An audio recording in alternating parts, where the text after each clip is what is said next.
In the small town of Lacoste, Texas, not far from our high school, there is a small group of individuals doing some amazing work. The Doberman Rescue Center in Lacoste is part of a larger organization called San Antonio Doberman Advocacy and Rescue, or SADAR. The Doberman Rescue started with Margot Marsh, one woman trying to save a few dogs. That all changed when Dean Morgan stopped by looking to adopt a Doberman. Mr. Morgan was looking for a dog and he saw the work that I was trying to accomplish and everything, so he came on board and together we've been inseparable all these years, and he's built and paid for all these buildings here out of his own kind heart. Zoe was the first dog rescued by Margot Marsh, and Zoe became the first dog adopted by Dean Morgan. Well, Zoe had a loving home at first with an older man and a lady, and she would go in their motorhome, so they would go on trips, and then the wife died, and then the man went in a nursing home, and he thought his son would take care of her, but he just put her in the back and let her starve. They come from the streets, the parks, and back alleys. They are abandoned inside homes, left behind when their owners move, tied up, cold and hungry, with no water. Sometimes they are runaways escaping abusive owners. Here are their stories. She was extremely pregnant at the time and went into whelp the very next morning. After whelping the second puppy, she bled out. She had ruptured her uterus due to her condition of malnourishment and was rushed to the emergency clinic. At the emergency clinic, Dr. Power saved her life twice, and Dr. Power saved every one of the puppies. Luna had killed somebody's chicken, and they chained her up, and they were going to put away with Luna and kill her. And the lady stepped in and rescued Luna and contacted us and drove 15 hours to bring her down here to us. Reba's been with us for about 1.5 to 2 years now. She is a very dominant female. She needs a home where the owner of the home knows how to be pack leader and lets her know it. Reba makes an awesome guard dog. She is totally all natural at that, and that's her job. So we're looking for a special home for her. Buster showed up at our door out at the gate one day unexpectedly. His owner had discovered that we were out here and wanted to surrender him to us. The owner's daughter had developed a severe allergy to dogs, and he did not want to give Buster up. It was a very sad time for him.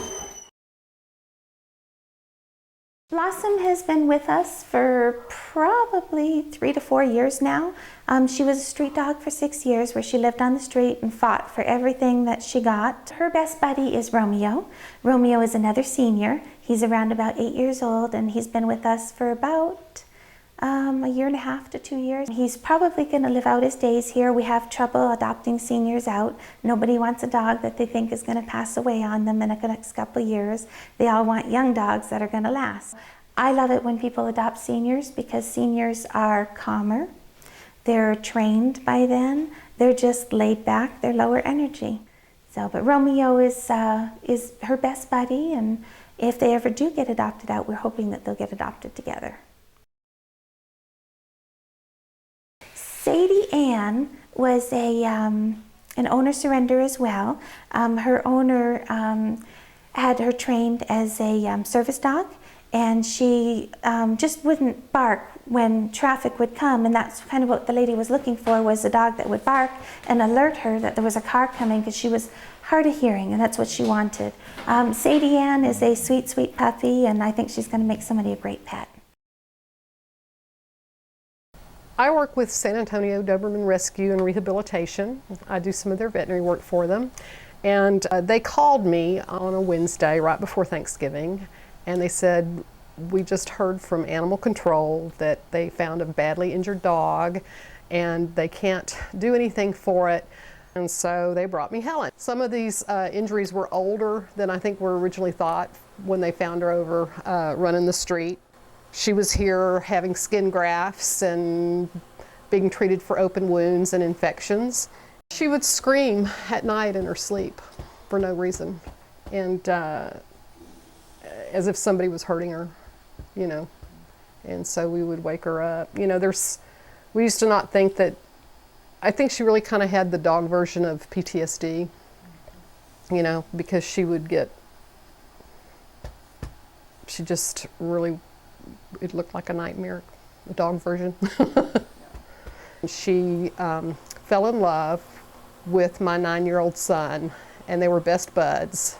And in fact, when she had her major skin graft, she couldn't get comfortable after surgery, and she couldn't rest, even though we were giving them the maximum amount of pain control that we could. And she didn't relax until I went and picked up my son and brought him here after school. And he was worried about her, so he got his homework and he crawled into the cage with her. And as soon as he crawled in the cage, she laid down and fell asleep. And so when I saw that happening, that's when I knew that Helen wasn't going to be adopted by anybody but us. And so she's our dog now. And Helen obviously is missing a few body parts, but we still think she's beautiful. The more people that know about us, the more people can help us in doing what we do, and the more help that we get, the more dogs' lives we can save. So right now we save about 54 dogs a year. They go through here, and we'd like to keep up that number, if not increase it if we can. There's amazingly a lot of dogs out there in need of home. We always appreciate it when we see other people who will rescue a dog, and we thank them, no matter what kind of dog it is. It's better to rescue a dog that needs a home than to get a puppy, you know, because there's enough dogs out there that need homes right now.